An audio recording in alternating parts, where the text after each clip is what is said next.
Egunon, Pelbrizar, zer moduz? Garki.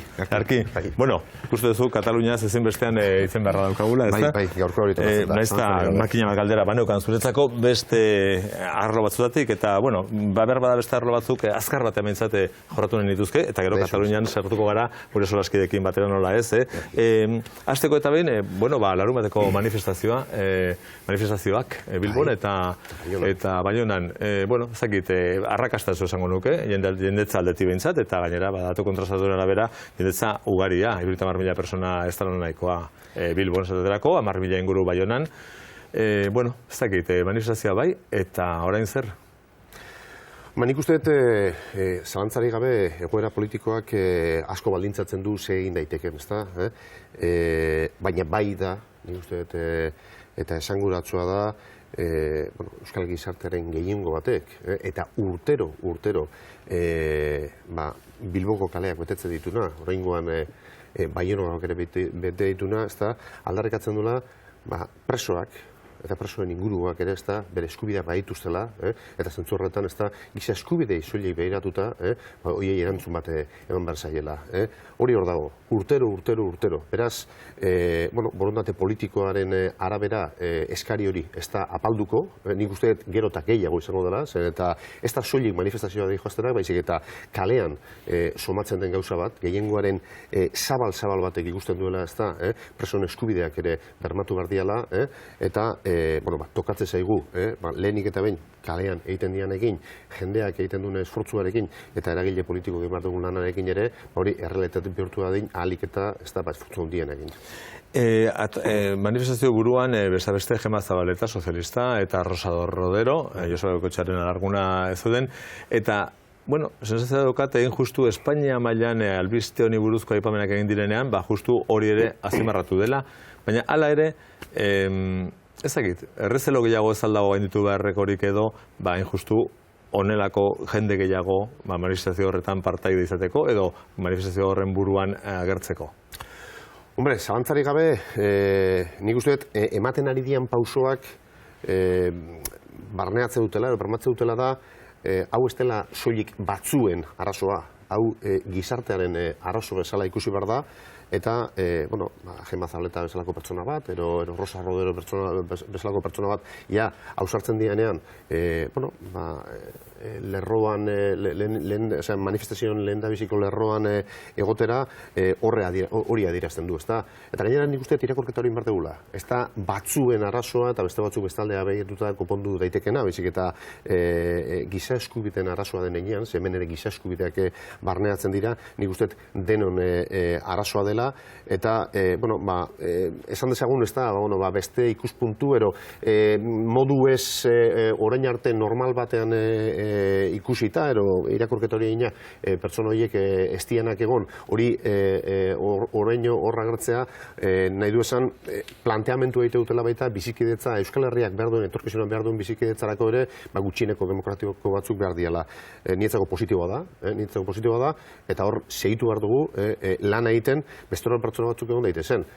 Agian, egon litezkenak, baina ez dutena nahi lehenengoko lerroan egotea, baina nietzat, Gema bezala, ero Rosa bezalako pertsonak horre egotea, nik uste beste irudi zabalago bat, eta nik uste gizartean sarrera gehiago izan dezakena ematen ere laguntzen du.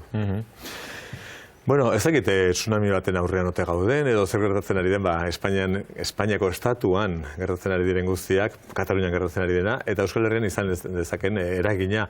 Eragin horietako bat, agian, beste, azken hauteskundeetan Euskal Herria Bilduk lortu den ordezkaritza Espainiako Kongresuan. 2 diputatu, galera nabarmena, eta, hor autokritika moduak ere hasiak dauzkatzue dagoeneko.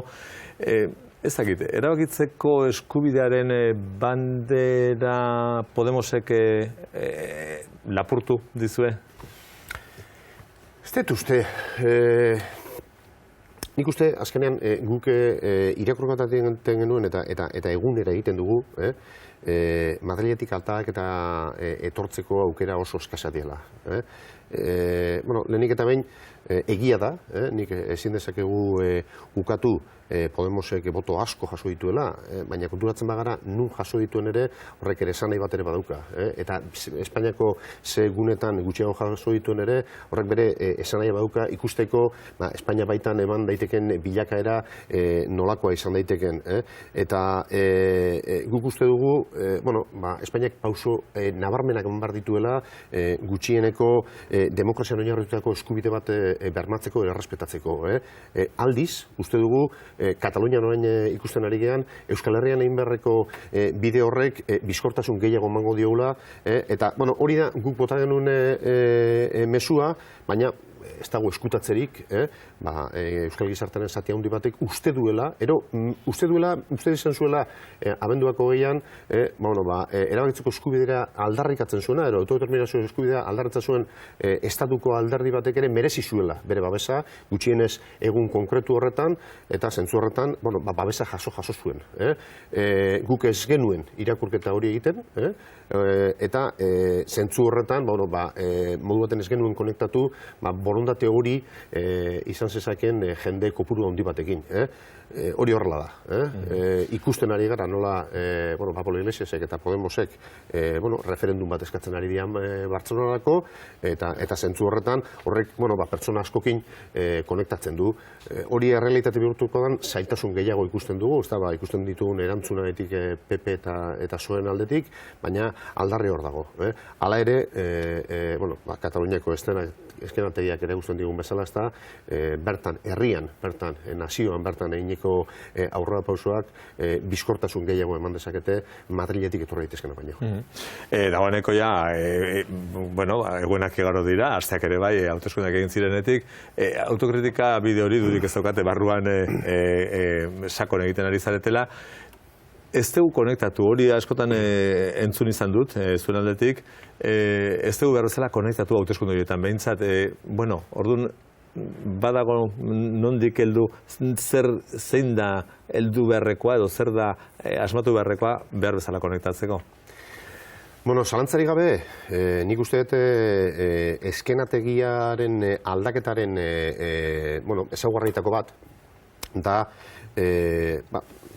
askotan hitz egiten da, alderdi politikoetatik gainera, eta nik uste dut irakorketa politiko egiten diren ez da, batzuen botoak eta besteen botoak.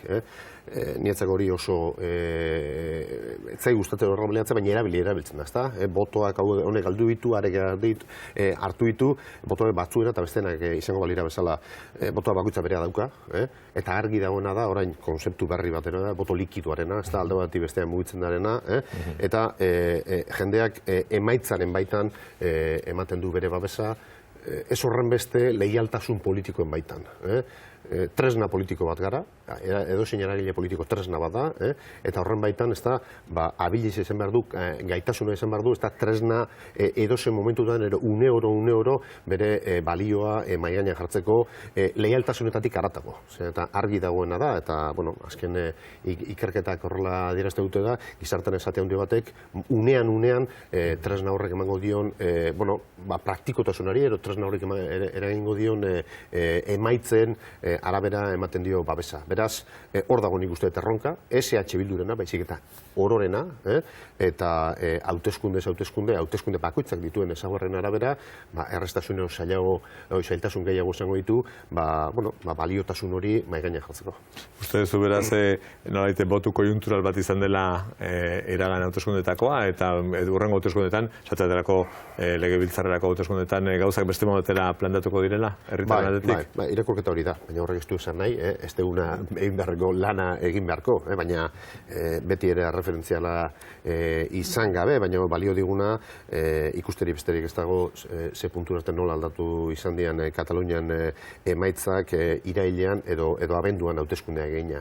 Osea, mapa goitibera aldatu da, eta 3 hilabetetan gizarteak ez du horrelako bueltarik ematen, baizik eta hauteskundeen arabera ikuspuntu eta inkluso babesak ere desberdinak izaten dira.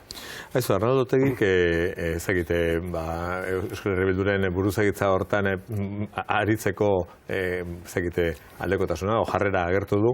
Ez zakite horretik hori, zenbatean posible izango da, barajatzen duzue, posible erreal bezala? Bueno, nik dakiana da, ez da, beste eragile politiko guztiek eta egunkari guztiei jada hori egintzat jotzen dutela. Horrexare galetzen izan, nik esan guzut, EH Bilduk urreko hauteskundeetarako prozesua osoaren baitan hautagaitza eta hautagai burua zein izango den erabakiko duela, baina ez dagoela erabakita, ez dago ezer itxita. Ez alde batera eta ez bestera. Baina emateu, beste etxe batzuetan ja emantzat jotzen dutela, eta ez beste batzuetan, egunkari batzuetan baita.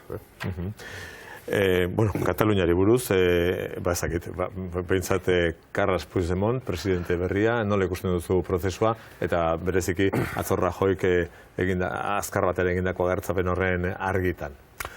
Nik uste, horrentxe bota dituzue titularrak, lerroburuak, nik Kataluniakoari eta azkeneko 3 hilabetetan gertatutakoa ahaztu gabe, nik uste akordioa esku zabaltasunak posibilitatu duela. Esku zabaltasunak. Batzuek egiten dute irakurketa, batek galdu duela, beste galdu duela, irakurketa anitzak egin daitezke, eta sare sozialetan sartzen zenean hor ikusterik ez dago, ze irakurketa desberdinak egiten dian, baina esku zabaltasunaren ondorioz eman da akordioa. Eta nik uste, gainera, Kataluniako prozesuaren ezaugarri nagusiena hori izan da. Imaginazioa, baina imaginazioa eskuzabaltasuna eta erantzukizunaren hor badago. Inork ez du esan sekula horrelako prozesu bat arrasi izango denik, iraganean arazo izan dira, hau azken arazo hau ematen zuen gaindiezina izango zela, baina gainditu da eskuzabaltasunaren ondorioz, nire ustez, eta beste aro bat irekitzen du. Aro bat, nun urduritasun asko sortzen ditu, Rajoyk atzo eginiko adierazpenak horren ondorio, baina urduritasuna sortzen ditu alde baten, eta beste alde baten ilusio asko sortzen du, eta konpromisoa ere berresten du. Beraz, herri batek bere etorkizuna erabakitzeko aukera izatea beti da positiboa. Bueno, minuto besterik ez, hamarretarako, demora azkarra egiten lako. Beraz, ezakit, galdera azkarrak eta zorrotzak egiteko modua maldin bazodete, edo... A ber, nik usten dut peio, gauzak aldera utziaz, Espainiako gobernuak ez ustea erabakitzeko eskubidea, ez dela posible, tal. Zuk usten duzu ikustiaz, irailean 27ko erantzuna, hau da, abertzale eta nazionalistak, hau da, ez erabaztea, gehiengoa ez lortzea bototan, 50 baino gehiago, 98an geratu gaz. 48. Bai, 48. Zuk usten duzu, aitzaki kenduaz, behar bezala jokatzen ari da ikusiaz erantzuna momentu ento, porque gure izan zen erantzun bat prebizitatik izan zen, nahez da, izan zen batzuk eramantuten erabatea, baina gero emantzutena elementoa izan zira horrela. Zergetikan Konvergentzia Unión eta Pujol PSI ikusiaz, herrian erantzuna, bototan erantzuna izan zen, zergetikan, zugusten zuen hori demokratikoa dela gaur momentu honetan esatea guk, engo dugu deskonexioa, horren, hori nola? Galdera ina. Bai, galdera ina. Nik lehenik eta baina ez da, zalantzarik gabe, irailean 27an izan ziren hauteskundeak izan zuten paper plebizitario bat. Eta horretar jozu, baina etzen plebizitoa izan.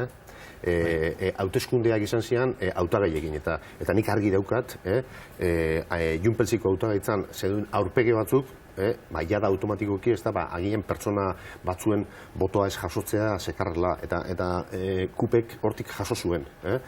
Baina bertan izan itzanean, ni irailean 27an bertan izan itzalako ere, bertako jende desberdinekin hitz egin da, bai esate ziaten, honek beste posutxo bat ematen du, agian, ez da, orain, ez Kuperi eta ez Junpelseri boskatu ez dioten pertsona askok emango lukete, referenduna izan balitz emango lukete babesa. Hala ere hori soilik modu batean ikusi gaitik, eta eginik hori. Eta atzoko prozesua, atzoko aukeraketarekin planteatzen zen preindependentziaren etapa azten zela, baina preindependentziaren etapa da estatuko egiturak sortzearena, martxan jarriko dira beti ere referenduna egiten denean, referendum bat egingo da. Referenduma egiten denean, orduan jarriko da, egingo da zatiketa edo eskonexioa nahi dana, baina horretarako 18 hilabete behar dituzte hori dena prestatzeko. Ez da egingo inungo pausorik Kataluniako gehiengoak ez badu onartzen. Nik, beste gaian presoen gaiari buruz, ondo esan duzu Euskal Gizartearen arazoa dela presoen eskubideak eta presoak etxeratzea. Ze hildo azpimarratu edo indartu beharko genuke benetan Euskal Gizartearen arazo hori egunero gaineratu dadin edo azalaratu dadin. Nik uste dut, larunbateko manifestazioak aldarrikatu zuen hildo nagusia, giza eskubideena, da, Euskal Gizartearen gehiengo batek barnatu daukena. Pertsona orok ditu gutxieneko eskubide batzuk, eta giza eskubidea dira, eskubide zibilak, hortiak datozenak, eta zentzu horretan, agian, larunbateko manifestazioan, ideologia politiko desberdina zeukaten pertsonak egon zian, baina hildo horrekin, oinarrezko mezu horrekin bat zeuden, eta hasierako pakartan zeuden artean baita ere.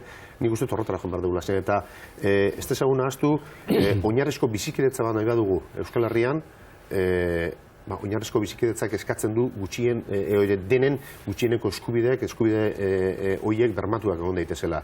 Eta nik uste gizartearen gehiengo zabal batek horretarako prestutasuna daukala, eta prestutasuna ez horiek borondatean baizik eta aurrera egiteko eman dadin gutxieneko ezaugarri horiek, edo baldintza horiek, nik uste denok gabiltzalako etorkizuna behiratzen, eta nahi dugulako gizarte normalizatu baten, eta bizikidetza normalizatu baten bizitzea.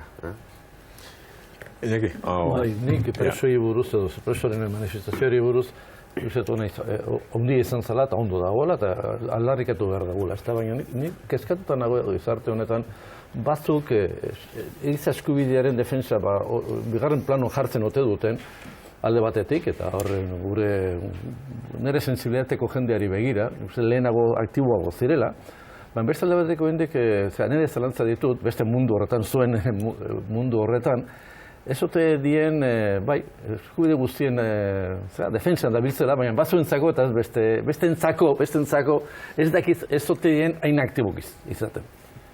Urduan, galdera hori da. Zer egin behar dugun, azkenean, eta nire lehenko eguneko manifestazio lagundu dezakela hortan, zer egin dezakegun batzuk eta bestek mobilizatzeko. Nik uste dut hori dela gizartearen balorea handie eta horren alde egin behar dugula. Bai, gero egia da mobilizazioak batzuk horrelako ekimenak sortzen dianean pertsonei aukera ematen zaiola mobilizatzeko, eta beste batzuk egoten dianean agian gehiago eredu instituzionaletik jota, kaleko edonork zailtasun gehiago dauzkala parte hartzeko.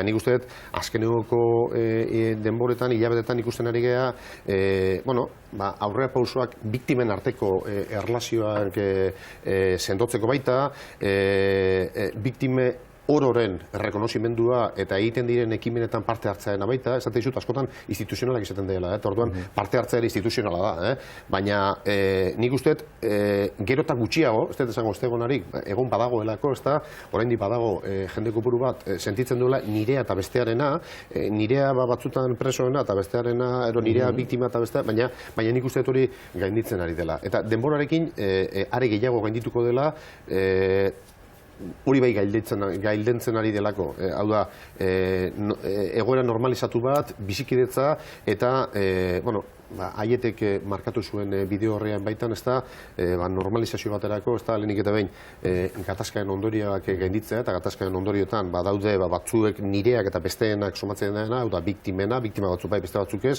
baina nik uste hor gizartearen gehiengoak ondo nabaritzen duela, biktima denak daukatela gutxieneko errespetu berdina, denei dagokiela, parekatu gabe, baina dagokiela, kompromiso batzuk izatea bereiekin, eta sufritu dutenak alde batekoak eta bestekoak, edo modu bateko eta bestekoak, denak daukatela sufrimendu hori gainditzeko aukera izan barko luketela, eta guri tokatzen segula hori egitea.